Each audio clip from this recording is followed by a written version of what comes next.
আজকে আমরা দেখব কিভাবে মাইক্রোসফট এক্সেলে ব্ল্যাঙ্ক সেলগুলো জাস্ট সেকেন্ডের মধ্যে আপনি ফিল আপ করে ফেলতে পারেন।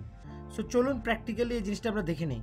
সো এখানে আমি একটা ডাটাবেস নিয়েছি। এই ডাটাবেসে আপনারা দেখবেন যে অনেকগুলা ব্যাকএন্ড সেল আছে, যে সেলগুলো ব্ল্যাঙ্ক এবং যে সেলগুলোতে আপনি চাচ্ছেন যে তার উপরে যে লেখাটি আছে সেই লেখাটি অটোমেটিক্যালি ফিল হয়ে যাবে। সো এই জিনিসটা যদি আপনি করতে হয়, আপনি ম্যানুয়ালি যদি এখানে করিমের জায়গা আবার এখানে করিম লিখেন এবং আবার এভাবে যদি করিমটাকে আপনি টেনে কন্ট্রোল ডি দিয়ে ডুপ্লিকেট করে প্রত্যেকটা আলাদা আলাদা করে বসান, ফরিদের নিচে ফরিদ আলাদা করে বসান, তাহলে এভাবে অনেক সময় সাপেক্ষ এবং অনেক টাইম কনজিউমিং। তো এই বিষয়টাকে আপনি যদি ম্যানুয়ালি অটোমেটেড আপনি যদি ফর্মুলার থ্রুতে করতে চান, তাহলে প্রথম হচ্ছে পুরো টেবিলটা আপনাকে সিলেক্ট করতে হবে। সিলেক্ট করার পর আপনাকে এখান থেকে ফাইন্ড অ্যান্ড সিলেক্ট অপশনে যেতে হবে, হোম ট্যাবে। এখান থেকে আপনাকে গো টু স্পেশালে যেতে হবে। এরপর আপনাকে এখানে ব্ল্যাঙ্কে ক্লিক করতে হবে, এরপর ওকেতে ক্লিক করতে হবে। সো বুম, একটা জাস্ট ক্লিকে আপনার এখান থেকে আপনি অটোমেটিক্যালি যেগুলো ব্ল্যাঙ্ক সেল সেগুলো আপনি সিলেক্ট করতে পারলেন। এবার আপনি এটাকে চাইলে কালারফুল করতে পারেন। এটাকে যদি আপনি চান আরও অনেক অন্যরকম কালার বা অন্যরকম ডিজাইন আপনি দিতে পারেন। এটাতে যদি আপনি চান আলাদা করে বর্ডার দিতে পারেন। সো ডিফারেন্ট অনেক কিছু আপনি চাইলে করতে পারেন। আপনার যখন ব্ল্যাঙ্ক সেলগুলো একসাথে সিলেক্ট থাকবে, আপনার কাজেও অনেক রকম ডিজাইন আপনি করতে পারেন এই ব্ল্যাঙ্ক সেলগুলোকে কেন্দ্র করে।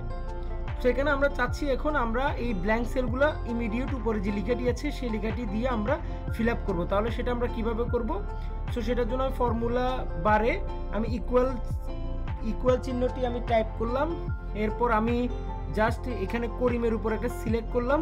তাহলে আপনি দেখবেন এখানে C4 সিলেক্ট হয়ে গেছে। আপনি এরপরে হচ্ছে আপনার যে কিবোর্ডে আপ অ্যারো কি আছে, সে আপ অ্যারো কি দিয়ে আপনি জাস্ট এই জিনিসটাকে আবার দেখাই দিবেন। C4 দেখাই দেওয়ার পরে আপনি জাস্ট এবার কন্ট্রোল চেপে ধরে এন্টার একটা ক্লিক করে চাপবেন একসাথেই, বুম। তাহলে হচ্ছে আপনার রেজাল্টটা কিন্তু চলে আসলো। সো আপনি এখন দেখতে পাচ্ছেন আপনার সবগুলা যে ব্ল্যাঙ্ক সেল ছিল সেই ব্ল্যাঙ্ক সেলগুলো ইমিডিয়েট উপরে যে লেখাটি ছিল সেই লেখাটি দিয়ে অলরেডি ফিল আপ হয়ে গেছে। সো এভাবে কিন্তু আপনার জাস্ট সেকেন্ডের মধ্যে আপনি যে কোনো ডাটা বা ব্ল্যাঙ্ক সেল আপনি ফিল আপ করতে পারেন। আপনার ম্যানুয়ালি আপনাকে ড্র্যাগ করে করে আলাদা আলাদা করে সিলেক্ট করা লাগবে না। সো এভাবেই আপনি কাজটা ইজিলি করতে পারেন। এছাড়াও এক্সেল রিলেটেড এবং ক্যারিয়ার রিলেটেড অনেক স্কিল ডেভেলপমেন্ট ভিডিও আমাদের ক্যারিয়ার টক ইউটিউব পেজে পাবেন। আমাদের পরবর্তী ভিডিওগুলোর জন্য আমাদের সাথে আপডেটেড থাকুন এবং আপনার পছন্দের ভিডিওটি আপনি কমেন্ট সেকশনে জানিয়ে দিন। আমরা ট্রাই করব সেই টপিকের উপর ভিডিও টিউটোরিয়াল তৈরি করে আমাদের ইউটিউব পেজে আপলোড করতে। So thank you so much for watching the video.